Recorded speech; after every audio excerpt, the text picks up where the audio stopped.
Está começando o programa Na Real. Toda semana, temas relevantes para ouvir. Uma produção da Rádio PUC-Rio Comunicar. Outubro Rosa. Trata-se do movimento nacional de conscientização em relação ao câncer de mama. Somente no último ano foram registrados mais de 65 mil casos no Brasil. Este assunto estará em destaque daqui a pouco. O outro tema de hoje diz respeito às máquinas inteligentes ou inteligência artificial. Com ela, podemos falar com carro, com eletrodomésticos e fazer coisas com muito mais rapidez e perfeição. Fique com a gente! A pandemia afetou os tratamentos de câncer de mama e retardou os diagnósticos. Isso porque os atendimentos foram reduzidos para evitar aglomerações. Vamos entender isso melhor com a repórter Vitória Lemos, nessa matéria sobre o Outubro Rosa. O mês de outubro é marcado pelo Movimento Nacional de Conscientização para o Câncer de Mama. Denominada como Outubro Rosa, a campanha criada nos Estados Unidos tem como objetivo compartilhar cada vez mais informações sobre a doença, a fim de garantir um diagnóstico precoce e reduzir as taxas de mortalidade entre as mulheres. Segundo dados do Instituto Nacional de Câncer, somente entre os anos de 2020 e 2021 foram registrados mais de 65 mil casos no Brasil. Para o presidente da Sociedade Brasileira de Mastologia, da Regional do Rio de Janeiro, Dr. Rafael Machado, o fato de ter um mês voltado para conscientizar a população sobre o câncer de mama é muito importante, especialmente para orientar como a mulher pode buscar ajuda. Outubro Rosa foi uma proposta que se iniciou nos Estados Unidos, nos anos 90, para chamar atenção para a causa. Isso vem disseminando o planeta Terra fora e chegou forte aqui no Brasil um pouco depois. A primeira ação grande aqui no Rio foi quando se colocou o Cristo Redentor de cor-de-rosa. Então,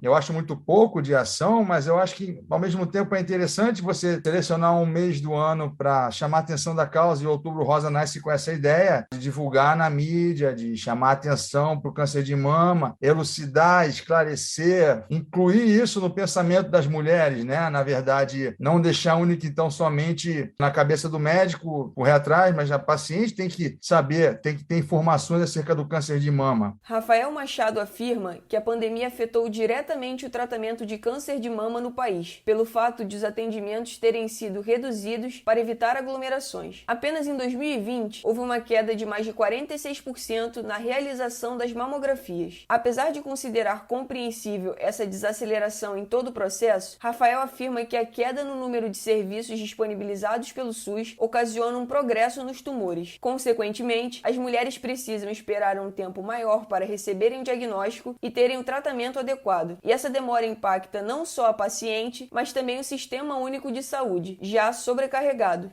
O Brasil é muito heterogêneo, então nós tivemos estados que sofreram mais, estados que sofreram menos, mas a redução na realização dos exames de rotina, nos exames de diagnóstico, sejam eles a mamografia, ultrassom mamário habituais, as biópsias, as consultas hospitalares. Então você tem um cenário que é o seguinte: redução dos exames de diagnóstico, redução do número de biópsias e redução do acesso, o que leva a que essas pacientes que têm o diagnóstico de câncer de mama não tenham acesso adequado, sejam os métodos de diagnóstico ou os métodos de terapia. O Dr. Rafael Machado destaca que o tratamento do câncer de mama é multidisciplinar e constante. Na visão do especialista, é possível imaginar as etapas do tratamento como um conjunto de engrenagens, que precisa de todas as peças para funcionar e não pode parar em nenhum momento. Um dos pilares considerados fundamentais é o suporte psicológico, que deve ser oferecido não só à paciente, como também para os familiares. Para isso, algumas organizações prestam assistência social a pessoas em tratamento de câncer. É o caso da Rio Abrace, uma organização não governamental que ajuda pacientes com câncer em situação socioeconômica vulnerável. Segundo a assistente social da associação, Carmen Lúcia Gomes, o amparo psicológico é peça fundamental ao tratamento de câncer de mama, porque melhora a qualidade de vida da mulher. Os benefícios e serviços que nós oferecemos às pessoas carentes em tratamento são totalmente gratuitos e extensivos aos familiares quando necessário. Todo o trabalho desenvolvido junto a essas pessoas busca amenizar as dores físicas e emocionais causadas pelo câncer, proporcionando melhor qualidade de vida, inclusão social, Todas as ações desenvolvidas pela Rio Abrace contribuem para que essas pessoas tenham uma postura positiva diante do tratamento. Cada pessoa é atendida de uma forma muito particular. A gente avalia cada caso, começa a intervir para que essa pessoa passe pelo tratamento do câncer de uma forma mais tranquila e mais digna. Nós atendemos também os familiares, a família. Normalmente essas pessoas precisam de uma direção, de uma orientação, como lidar com o familiar que está em tratamento do câncer. Para Carmen Lúcia, as campanhas realizadas no Outubro Rosa são fundamentais, porque, por meio delas, as pessoas vão à instituição para buscar mais informações sobre o câncer de mama. A campanha do Outubro Rosa ela tem por objetivo despertar, não só nas mulheres, mas em toda a sociedade, a importância do diagnóstico precoce do câncer de mama e do tratamento. Nós podemos observar que, durante a nossa campanha, a gente tem uma procura maior de pessoas em busca de atendimento, em busca de orientação também, como acessar esse tratamento. Uma das maneiras de descobrir o câncer de mama em estágio inicial é a realização do autoexame. Para isso, é fundamental que a mulher conheça o próprio corpo e procure um mastologista caso sinta qualquer irregularidade nos seios. É importante destacar que a partir dos 40 anos é fundamental a realização da mamografia anual para acompanhar a saúde das mamas. Essa reportagem foi produzida por Ana Luísa Barreto e Vitória Lemos para o Na Real.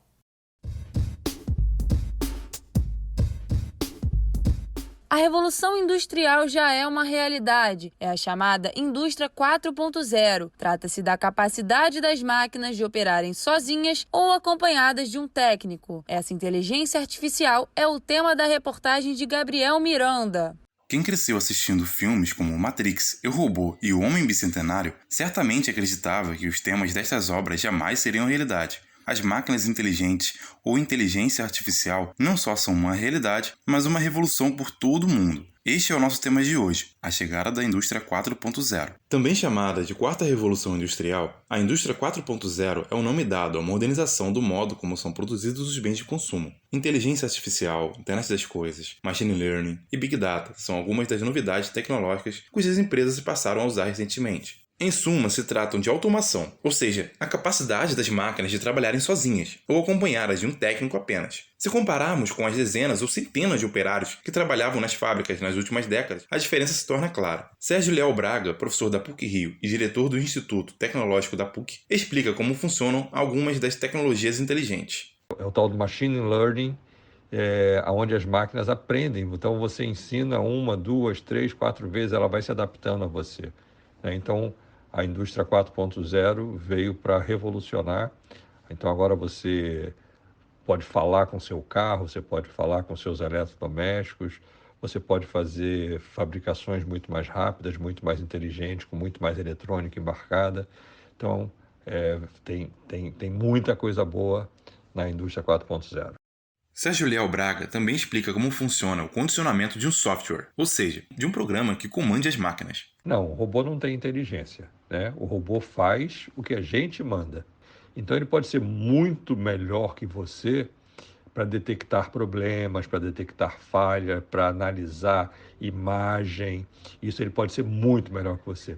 Agora, quem ensina ele a detectar essas falhas, a detectar algum sinal, é a inteligência humana e ele só faz uma repetição de procedimentos. O uso das máquinas para substituir trabalhos manuais é apenas a base do que se trata a quarta revolução industrial. O número de empresas em ascensão, popularmente chamadas de startups, cresce cada vez mais no Brasil. Segundo a Associação Brasileira de Startups, desde 2018 foram criadas mais de 3 mil empresas, totalizando mais de 13 mil startups em 2020. De acordo com Luiz Felipe Costa, sócio proprietário do Intuitivo e analista de inovação na fábrica de startups, há muitas áreas das quais as novas tecnologias podem atuar. É bem interessante quando a gente vai parar para pensar sobre qual é o segmento de mercado, né, que as empresas estão olhando.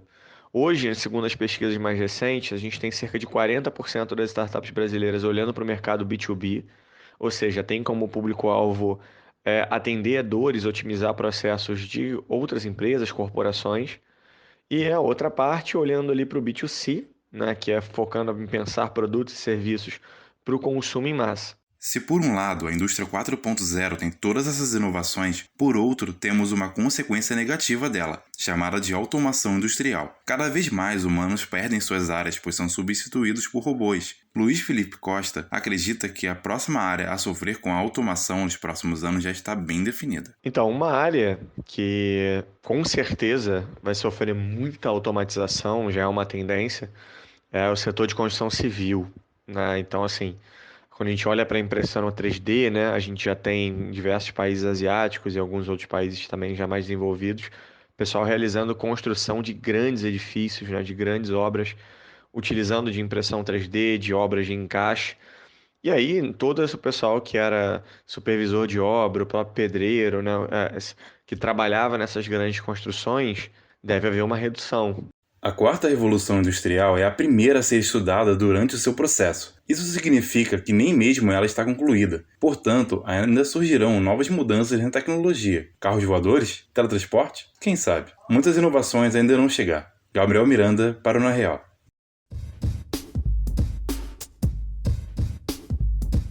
E para finalizar essa edição do Na Real, selecionamos alguns assuntos relevantes e curiosos da semana que foram ou vão ser destaque nas mídias eletrônica e impressa. Pílulas da semana. O filme Shang-Chi e a Lenda dos Dez Anéis se manteve no topo da bilheteria nacional pela quarta semana seguida, após ser visto por mais de 164 mil pessoas. A renda do final de semana chegou a 3 milhões de reais. O mais novo sucesso dos estúdios Marvel é ambientado em uma China imaginária, que mistura criaturas gigantes, misticismo e Kung Fu.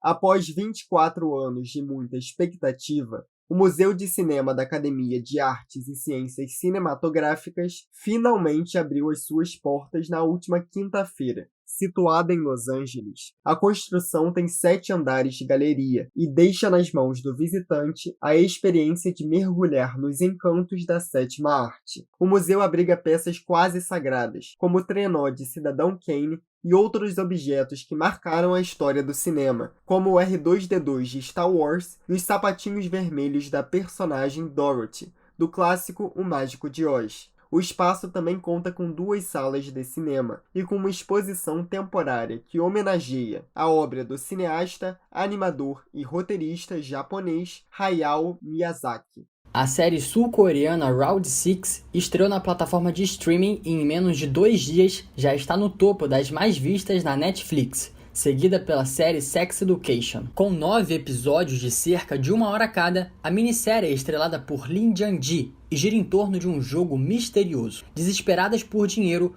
456 pessoas recebem um convite para participar de uma competição cuja recompensa é bilionária. Confinados e desesperados para sanar as dívidas, os participantes precisam jogar uns contra os outros. O Instagram anunciou que irá pausar o processo de criação da versão Kids da rede social, voltada para menores de 13 anos, a idade mínima para cadastro no app. O chefe do Instagram, Adam Mosseri, escreveu no blog oficial da empresa que construir uma opção certa para crianças é o certo a se fazer para dar maior controle aos responsáveis. Para o executivo, as crianças já estão na internet e o Instagram Kids não seria uma forma de atrair novos usuários. Porém, afirma que irá dialogar com pais, especialistas e reguladores antes de continuar produzindo essa nova versão. O Museu da Imagem e do Som, em São Paulo, inaugurou uma exposição histórica que relembra os 50 anos de carreira da cantora Rita Lee. O material exposto foi selecionado pela própria artista e pelo seu filho, João Lee, que também é curador da amostra cultural. A trajetória da cantora está representada em centenas de itens originais, que contemplam instrumentos, objetos pessoais e figurinos, como o vestido branco usado na capa do disco Lança Perfume, de 1980. A exposição, que contém 18 áreas temáticas, tem cenografia assinada por Chico Espinosa, direção artística de Guilherme Samora, e estará aberta ao público até o dia 28 de novembro. Por hoje é só. O programa Na Real é produzido por estagiários da Rádio PUC, com a supervisão de Célio Campos. Lembramos que a Rádio PUC faz parte do Comunicar, cuja coordenação é de Lilian Sabac. Até a próxima semana.